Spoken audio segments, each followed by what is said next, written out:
We are asked to diagonalize a square matrix A and also asked to find the model matrix. So the first step will be to find out the characteristic equation. We evaluate determinant of A minus lambda I equals 0 and we obtain a cubic polynomial equation. Lambda cube plus lambda square minus 21 lambda plus 45 equals 0. We know that sum of eigenvalues is negative of coefficient of lambda square, which is minus 1 here, and the product of eigenvalues is constant term 45. We factorize 45 such that the factors add up to give us minus 1. We could conclude that minus 3 into minus 3 into 5 gives the product 45 and add up to give us minus 1. So the eigenvalues are 5 minus 3 minus 3. Here you can notice that eigenvalue minus 3 is repeated. It occurs twice.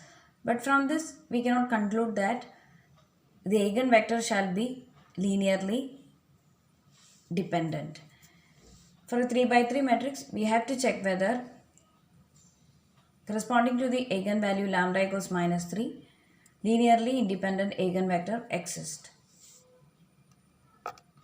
For eigenvalue lambda equals 5, we assume that the column matrix x1 equals x1, x2, x3 is the eigenvector, and we consider the equation matrix multiplication A minus lambda I into x1 equals 0.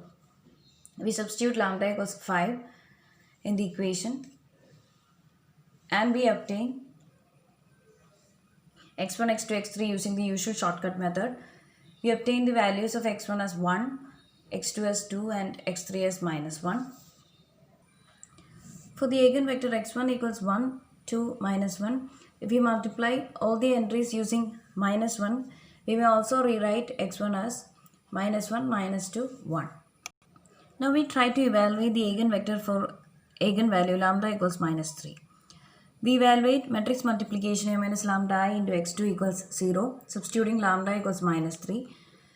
And we see that the matrix reduced looks like this. And here you can see that any two of these rows are linearly dependent to the other. For example, if you consider the first row, the second row is obtained by just multiplying 2 to every element in the first row. 1 into 2, 2, 2 into 2, 4, minus 3 into 2, minus 6.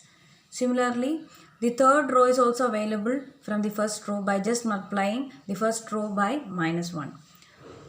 1 into minus 1, minus 1, 2 into minus 1, minus 2, minus 3 into minus 1, 3.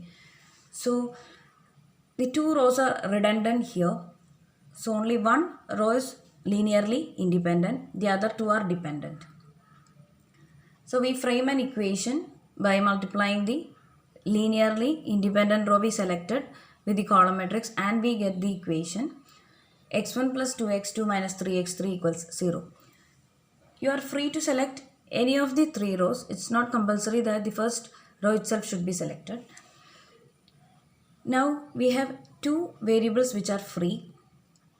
So if you take values x3 equals 0 and x2 equals minus 1 and substitute in this equation, you get x1 equals 2. Similarly, if you give a non-zero value for x3, say x3 equals 1 and 0 value for x2, you will get correspondingly, after substituting these values in this equation, x1 equals 3. So, you can see that you obtain two column matrices which are linearly independent. For a 3 by 3 matrix, this occurs because even if the eigenvalues repeat, you are available with two free variables in this case. So, when you give 0 value for one variable, still you have another variable which is a free variable and you can give a non-zero value. So, you can get linearly independent vectors in this case. And you can note that x2 and x3 are not linearly dependent because x3 is not obtainable from x2 by scalar multiplication. Any scalar multiplied to all the entries of x2 shall never give you x3. So x2 and x3 are perfectly linearly independent. So corresponding to lambda equals minus 3, you are obtaining two linearly independent eigenvectors. Now we frame the model matrix P we know that the first column of P will be x1, second column will be x2, and third column will be x3, which are the eigenvectors. We may evaluate P inverse, and in order to find out the diagonal matrix D, we evaluate P inverse AP. After matrix multiplication, we are able to find the diagonal matrix, and we can identify that the diagonal matrix obtained has eigenvalues as the diagonal elements. So what we noted from this particular problem is that for a 3 by 3 matrix, even if the eigenvalues repeat, it's not always compulsory that the eigenvectors obtainable are linearly dependent.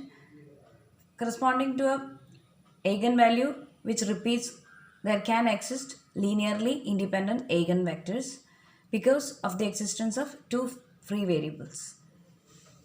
So you cannot suddenly conclude by looking at the repeated roots of the characteristic equations that it's not diagonalizable.